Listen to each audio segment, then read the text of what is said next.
잘 아시겠지만 다산 정영용 선생님은 1762년도에 태어나셔서 이제 36년도에 돌아가셨는데요. 뭐 여기 제가 그 단톡에도 보니까 이게 한자어들 많이 이렇게 쓰셔서 하시는 것 같아서 제가 좀 더 마음이 편합니다. 이렇게 하는 게. 그 정영용 선생님은 결출한 경학자이기도 하고 예학자이기도 하고 행정가고 교육자이고 사학자였었습니다.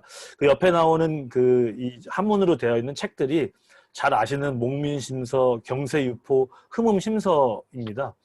이제 옆에 보시면은 어찌 보면 우리나라 지금 21세기에 정말로 이렇게 애타게 찾고 있는 그 통합과 통섭의 그 인문학자가 아닌가 하시는데 그 밑에도 보면은 그 통자가 발음은 같지만 다른 통자를 쓰더라고요. 제가 찾아보니까 이런 분들이 좀 필요하지 않을까 하는 생각이 들고 또 하나는 우리는 지금 외국에 있는 얘기들을 많이 하지만 사실 18세기에 벌써 정영현 선생님이 그 4차 산업혁명 관련되어 있는 얘기들을 다 하셨더라고요. 그래서 그런 부분들을 한번 이렇게 서로 대응해 가면서 설명을 좀 드리도록 하겠습니다.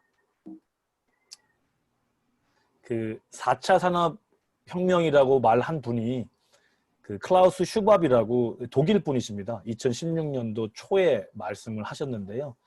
이 근본이 좀 있어서 이게 좀 오해를 많이 하시는 분들이 있어가지고 제가 좀 이 장표를 만들었습니다.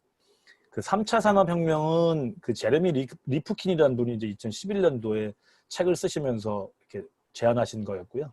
근데 이분은 4차 산업혁명이 아직은 오진 않았고 산업혁명의 좀 연장선이 아닌가 이렇게 얘기를 하셨습니다.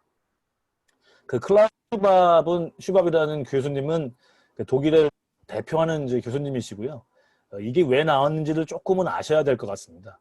이 4차 산업혁명이라는 말을 써서 발표한 그 장소는 스위스에 있는 다보스라고 하는 데입니다. 그래서 다보스에서는 항상 초에 그 포럼을 하는데 거기서 이제 설명을 하셨죠. 처음으로 냈는데 이 시작이 된 거는 사실 독일에서 제조업 관련해서 제조업에 좀 더 경쟁력을 갖자고 그 나라에 쓰는 용어들이 있는데 이제 인더스트리 4.0이라는 표현이 있습니다.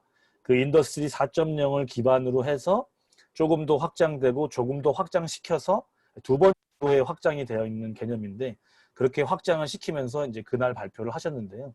사실 이 왜 2016년이냐는지가 조금은 그 이유가 사실 있습니다.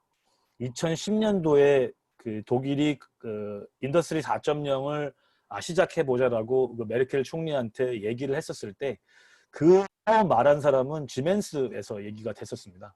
그 지멘스에서 스마트 공장을 만들기 위해서 하자고 한 이야기인데 그 이유는 이렇습니다. 뭐냐면은 노령화가 되게 심해지고 인구가 굉장히 많이 줄고 독일에 있는 공장들이 독일에 있지 않고 다 외국에 있다 보니까 이런 것들을 어떻게 관리를 하고 경쟁력을 계속 가져갈 건가 이런 게 걱정이 돼서 사실은 스마트한 공장을 만들어서 좀 더 이렇게 그 독일 내에서 좀 같이 다 이거를 제어하면서 또 그 능숙한 사람들을 많이 없어도 어느 정도는 유지 관리 또 그리고 경쟁력을 유지시키려고 하는 생각이 많았습니다. 그래서 여기 이제 그 포럼 회원들께서도 많이 들어보셨겠지만 그래서 그때 스마트 팩토리라는 말이 나온 겁니다. 그러니까 2010년도에 스마트 팩토리에 대한 개념을 독일에서 이제 만들었다고 보시면 되고요. 이제 그걸 기반으로 해서 하는데 그 독일은 좀 독특한 나라입니다. 왜냐면은 만장일치제가 아직까지도 유지되는 나라라서 그때 지멘스라고 하는 가장 큰 제조업체 그리고 프라우라고 하는 또 독일의 대표적인 연구소 그리고 SAP라고 하는 그 소프트웨어 기업 그리고 또 중소기업 그리고 또 중요한 게 노동조합이 합쳐져서 플랫폼을 만들어서 무려 5년 동안 토론을 했습니다. 그래서 5년 동안의 결과를 만들어냈고 만장일치로 합의를 했습니다. 노동조합에서 요구한 거는 실직은 시키지 말자. 대신에 어느 정도의 그 급여는 조금은 떨어뜨릴 수 있겠다라고 하는 어느 정도를 잡았고요.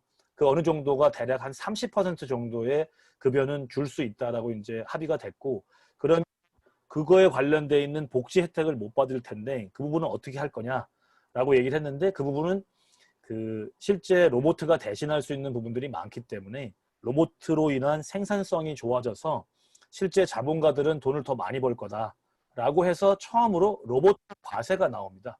그러니까 로봇 하나하나에 과세를 해서 그 과세한 세금을 걷어서 다시 이제 복지에 쓰는 그런 형태로 볼 수 있고, 이 4차 산업혁명의 핵심은 노동자 중심입니다.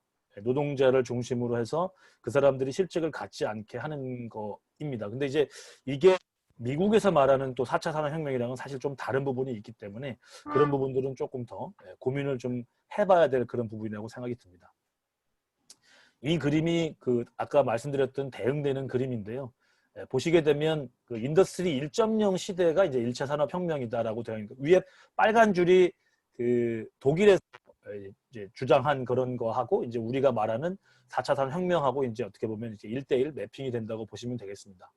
4차 산업혁명은 사실 인더스트리 4.0에서 시작됐다고 볼 수 있는데, 그 시작되어 있는 시점은 대략 2010년에서 15년 정도부터 시작이 됐고, 그 처음으로 그 발표를 하게 된 건 다보스 포럼에서 이제 말씀드린 그 처음으로다가 그 아주 공식적으로 말한 거라고 보시면 되고요. 여기 좀 재미나는 거는 뭐 저는 좀 재미있었는데, 이게 1870년대, 그러니까 정약용 선생님이 거의 돌아가시고 몇십 년 후쯤 되고, 우리나라로 보면은 조선시대 후기쯤 되는데 벌써 미국에 있는 신시내티에서는 도축장에 컨베이어 벨트를 썼습니다. 이 정도로 2차 산업혁명이 굉장히 빨리 일어났다라고 볼 수 있고요. 지금은 아까 말씀드린 대로 이런 그 자동화되어 있는 어떤 로봇들이 예전에는 뭐 소품종 대량 생산을 했는데 현재는 다품종 소량 생산을 하게 되는데, 이 부분들을 로봇가 어떻게 하면 더 지능을 가지고 이제 어떤 생산성을 높이는 그런 방향으로 지금 진행이 되고 있습니다. 이제 이